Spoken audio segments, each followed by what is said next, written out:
para walang alalahanin ka sa iyong order. Sarili mo lang ang pananagutan.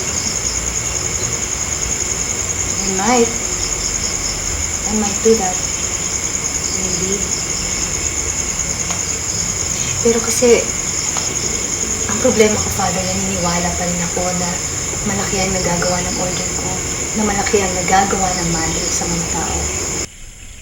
And I want to know, I want to understand at gusto kong maramdaman ang gamit ng suso ko, kung para saan ang puki ko, ang bunganga ko, ang lahat ng bahagi ng katawan ko, ng katawang ito. In my view, I can only move to the next level on the so-called spirituality once I've worked on my issues, the issues of my physical being. In my view, there's a need to destroy that physical being, yung pagiging animal ng tao, Father, bago natin tuluyang harapin ang totoong spiritualidad. Wasakin muna natin ang animal sa tao. That's very fundamental to me.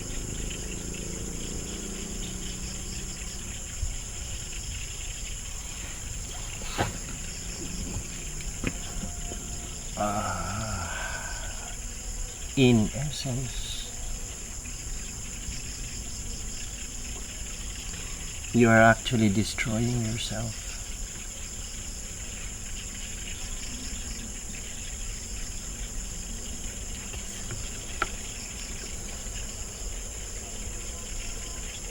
Naguguluhan ako, sister. Naguguluhan.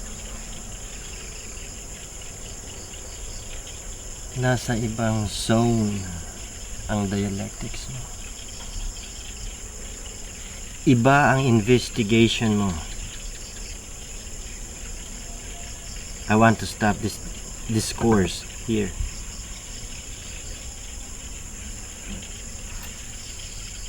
I really admire your quest.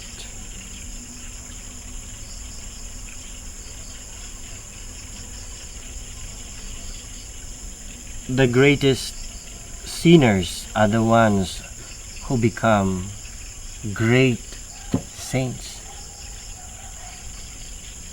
The flawed ones, Paul, Matthew, Peter, Francis, mas nakita nila ang dilim ng mundo.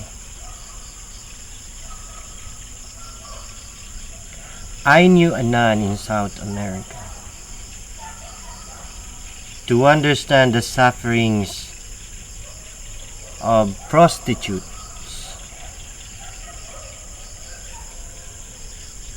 she made the ultimate immersion. She made the ultimate sacrifice.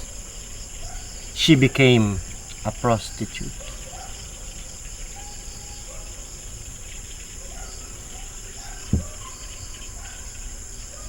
She died of AIDS complication a few years ago. I believe you are in that zone.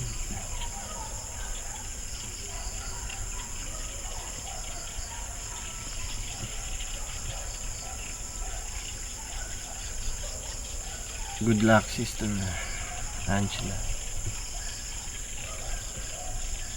God bless you. Okay.